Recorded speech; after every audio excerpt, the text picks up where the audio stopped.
Bonjour à tous, je vous invite ce matin à partager avec moi l'aventure qu'a vécue Jonas il y a fort longtemps. Cet homme de la Bible a été choisi par Dieu, a été envoyé par Dieu vers une ville qui s'appelait Ninive. À l'intérieur même de cette ville vivait une foule considérable d'hommes et de femmes qui, selon l'expression biblique, n'étaient plus capables de distinguer leur droite de leur gauche, le bien, le mal.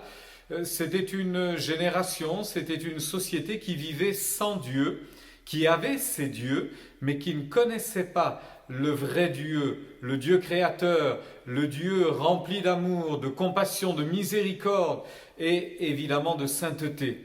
Jonas n'a pas été facilement docile à cette volonté de Dieu de l'envoyer vers ses habitants de Ninive parce qu'il ne les aimait pas.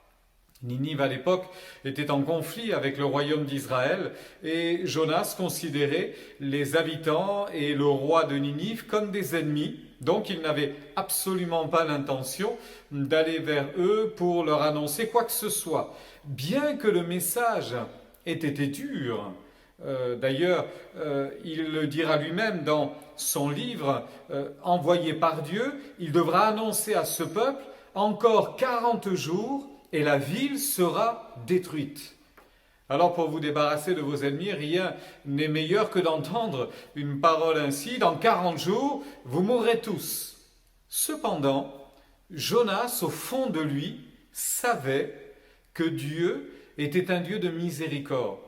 Ce que d'autres auraient pu ignorer, bien évidemment, lui, il le savait. Il savait que Dieu était rempli de grâce et de miséricorde et qu'il avait la faculté, la capacité de pardonner à qui il voulait. Et le livre de Jonas, d'ailleurs, nous montre la miséricorde de Dieu dans plusieurs directions différentes. La première personne qui va bénéficier de la miséricorde de Dieu, c'est Jonas lui-même. Parce que Jonas ne veut pas obéir à Dieu. Le texte nous dit ceci. La parole de l'Éternel fut adressée à Jonas en ces termes. Lève-toi, va à Ninive, la grande ville, prêche contre ses habitants, car les relents de leur méchanceté sont montés jusqu'à moi. Jonas se leva, mais il décida de s'enfuir en direction opposée, à Tarsis, en Espagne, loin de la présence de l'Éternel.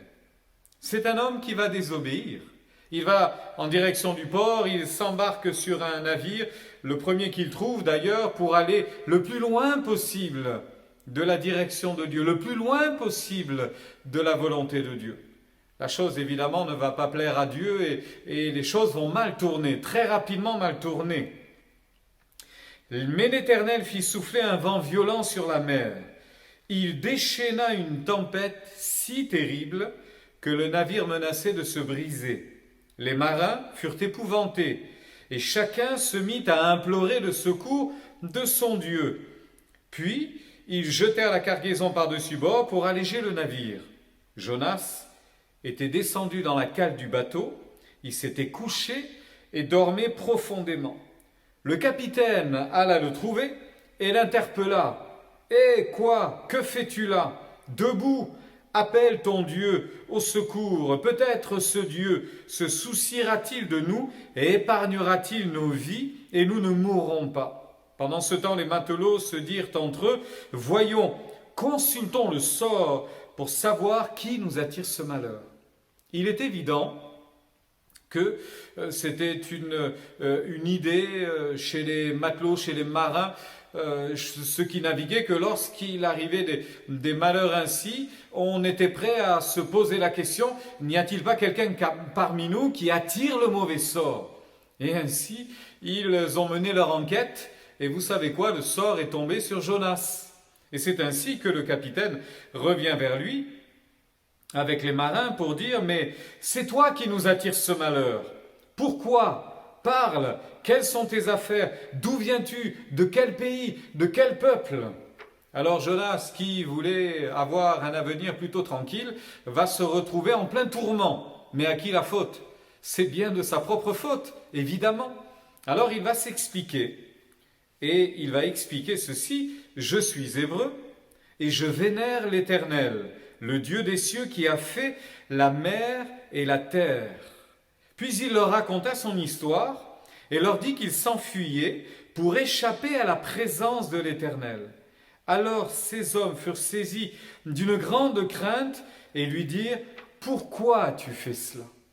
Je m'arrête un instant sur cette remarque. Pourquoi as-tu fait cela? Vous entendez? De la bouche même de personnes qui ne connaissent pas Dieu, devant le récit de Jonas, expliquant qu'il a refusé d'obéir à Dieu, il ne voulait pas obéir à Dieu, il s'enfuyait loin de la face de Dieu. Ces gens sont tellement étonnés, ces gens sont tellement surpris, et ils ne comprennent pas. Et ils lui disent: mais pourquoi as-tu fait cela? Pourquoi désobéir à ton Dieu? Pourquoi t'éloigner de ton Dieu? Tu prends un risque incalculable à t'éloigner de ton Dieu. Et ils le lui reprochent parce que finalement, la désobéissance de Jonas leur tombe dessus. Et Jonas va les entraîner par le fond. Le navire va certainement couler, le navire va se briser, la tempête va durcir encore, elle va se déchaîner. Mais à cause d'un homme, à cause de Jonas, ils vont tous mourir. Ils ne comprennent pas pourquoi cet homme a été aussi inconscient, aussi inconsidéré.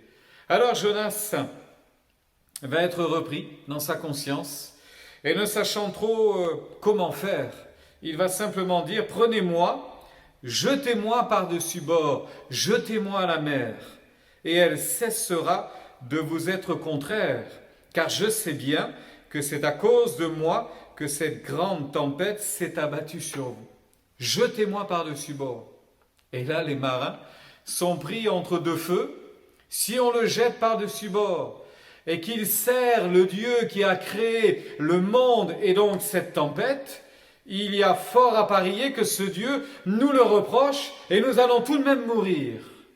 Mais devant l'insistance de Jonas et n'ayant pas d'autre issue, ils vont accepter de faire cela.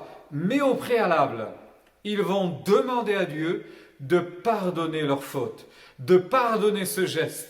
Ils vont demander à Dieu d'excuser ce mauvais geste. Et c'est ainsi qu'ils vont jeter par-dessus bord Jonas. Et à ce moment-là, il nous est dit qu'instantanément, la tempête s'est apaisée. Instantanément. Ô Éternel, c'est ainsi qu'ils prieront: ne nous fais pas périr à cause de cet homme, ne nous rends pas responsables de la mort de quelqu'un qui ne nous a fait aucun mal, car c'est toi, ô Éternel, qui as voulu tout ceci, tu en connais les raisons.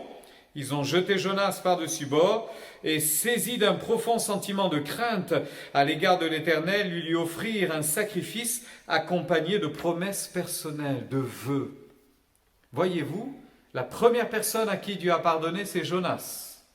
Les deuxièmes personnes qui éprouveront le pardon de Dieu, ce sont ces matelots, parce que la tempête va s'apaiser et ils ne mourront pas. La Bible dit qu'un grand poisson va engloutir Jonas, mais Jonas ne mourra pas. Et dans le ventre de ce grand poisson, il va supplier Dieu de lui pardonner son erreur. Et c'est ainsi que le poisson va recracher Jonas sur la terre ferme et Jonas va obéir à Dieu et va aller annoncer le jugement dans cette ville de Ninive. Et encore là, devant l'annonce du jugement imminent, le roi va ordonner que toute la ville s'humilie, jeûne et prie, se tiennent dans la contrition, dans l'abattement, dans le recueillement et supplient Dieu de pardonner leur vie pécheresse. Qui sait si Dieu ne reviendra pas de l'ardeur de sa colère et s'il ne nous épargnera pas. Pourtant, ces gens-là ont méprisé Dieu toute leur vie. De génération en génération, ils adoraient des dieux qui n'en étaient pas, des dieux de pierre, ils les avaient sculptés dans du bois, dans de la pierre, bref, ils avaient des pratiques qui étaient honteuses, qui étaient violentes, qui étaient terribles. Et Dieu leur pardonnerait? Dieu leur pardonnerait? Eh bien, la Bible dit que Dieu va se repentir, Dieu va revenir de l'ardeur de sa colère, et il va également pardonner à cette foule nombreuse. Plus de 100 000 personnes vont échapper à la mort parce que Dieu va user de miséricorde à leur égard. Alors j'en reviens à Jonas. Jonas s'est mal comporté. Jonas a failli entraîner dans sa désobéissance des centaines de milliers de personnes. Mais parce que Dieu est un Dieu de miséricorde, et parce que Dieu est encore capable aujourd'hui de pardonner nos fautes et nos erreurs, Dieu pardonnera la mauvaise attitude de Jonas. Dieu pardonnera ces marins qui vont, malgré eux, ils le diront eux-mêmes, il ne nous a fait aucun tort, aucun mal, mais on n'a pas d'autre solution, c'est lui-même qui nous le demande. Alors ils vont sacrifier Jonas à la colère de son Dieu, et puis ils vont être pardonnés de ce geste-là, et enfin, c'est toute une ville qui se réjouira d'avoir échappé à la colère de Dieu. Cela m'amène à vous dire une chose ce matin encore, c'est que Dieu ne se lasse pas de pardonner. Nous le savons, nous l'avons déjà partagé ensemble, mais je voudrais vous le rappeler parce que le pardon de Dieu, il est universel. Et je m'arrête sur cette pensée-là. Le salut de Dieu est pour la terre entière. Il n'y a pas d'homme qui ne puisse être béni, exaucé devant Dieu s'il ne vient devant lui avec repentance, avec un cœur vrai, avec un cœur sincère. Dieu lui pardonnera, quel que soit son passé, quelles que soient ses origines, quelle que soit sa religion, quelle que soit son histoire, Dieu lui pardonnera. Il n'y a qu'un chemin qui mène à Dieu, c'est Jésus-Christ.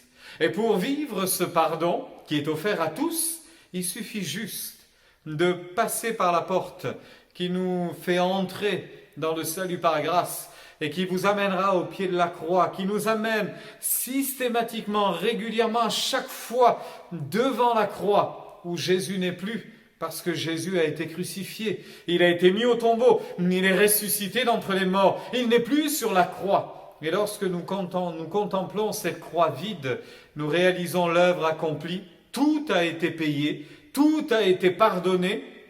Jésus a supporté la colère de son Père, Jésus a supporté la colère de Dieu pour que nous soyons pardonnés. Alors réjouissons-nous de la fidélité de Dieu. Vous savez, Jonas était un homme avec un drôle de caractère. Ah, il avait une humeur massacrante et bien souvent terrible dans ses raccourcis, dans ses jugements. Savez-vous que, après avoir tellement bien prié au chapitre 2 de son livre, et reprenant son bâton de prophète et allant dans la ville de Ninive annonçant le jugement, il verra la miséricorde de Dieu s'abattre sur cette ville. Et la Bible dit qu'au chapitre 4, à la fin de son livre, il est encore tellement dépité. Il est encore repris au-dedans de lui en disant « Mais j'en étais sûr, et voilà, Dieu a pardonné encore. » Quel caractère! Quel mauvais caractère! Mais Dieu est un Dieu de miséricorde, et Dieu a travaillé nos cœurs pour nous amener à le connaître, et nous n'étions pas meilleurs que Jonas. Nous n'étions pas meilleurs que les autres, mais Dieu fait, malgré notre caractère, malgré nos défaillances, malgré nos fragilités, Dieu use de miséricorde encore aujourd'hui. Et c'est là la bonne nouvelle pour chacun d'entre nous ce matin. Dieu dans sa miséricorde vous bénira. Dieu dans sa miséricorde nous accomplira sa bienveillance encore aujourd'hui sur nos vies en nous gardant du malheur, en nous préservant de toute peine, de toute difficulté. Il est là, il est fidèle. Alors réjouissons-nous de le connaître. Réjouissez-vous de connaître Dieu. Et si vous ne le connaissez pas, approchez-vous de lui maintenant. C'est maintenant qu'il faut le faire. Apportez-lui vos vies, apportez-lui votre cœur, apportez-lui votre misère, apportez-lui vos colères, apportez-lui votre mauvais caractère et demandez-lui de vous pardonner. Et il le fera maintenant. Il va le faire. Alors que Dieu vous bénisse. Prions ensemble et demandons à Dieu sa grâce. Nous venons devant toi, Seigneur. Et nous te demandons ta bénédiction encore. Avant de te la demander, nous pourrions te dire merci, merci et merci encore pour ta fidélité et ta bonté sans borne, sans limite. Je veux te remercier pour la grâce que tu as eue à notre égard, pour la bienveillance, cette patience que tu as eue à notre égard, jusqu'à ce que nous saisissions la grâce et le salut. Tu as usé de patience. Merci d'avoir effacé nos erreurs. Merci d'avoir pardonné nos fautes et merci de nous avoir sauvés pour l'éternité. Je prie pour mon frère, ma sœur, cet ami qui est là et qui écoute cette vidéo. Je prie pour celui qui derrière son téléphone a besoin de grâce. Derrière son téléviseur réclame la bénédiction de Dieu. Je prie pour que tu l'exauces maintenant et que tu lui fasses grâce. Étends ta main sur sa vie, pardonne ses erreurs instantanément, donne-lui ta paix maintenant, inonde-le de ta présence et donne-lui ta joie. Oh, merci pour ton secours et ta grâce, pour tout ce que tu feras maintenant. Tu exauces la prière et pour cela, je t'en suis reconnaissant. Nous te remercions, nous te rendons grâce pour tout ce que tu feras maintenant, pour avoir exaucé cette prière, la prière de tous. Merci. Pour tout cela, Seigneur, que ton nom soit béni. À toi reviennent l'honneur et la gloire au siècle des siècles. Amen. Que Dieu vous bénisse. Allez en paix tout au long de cette journée et vivez la grâce de Dieu.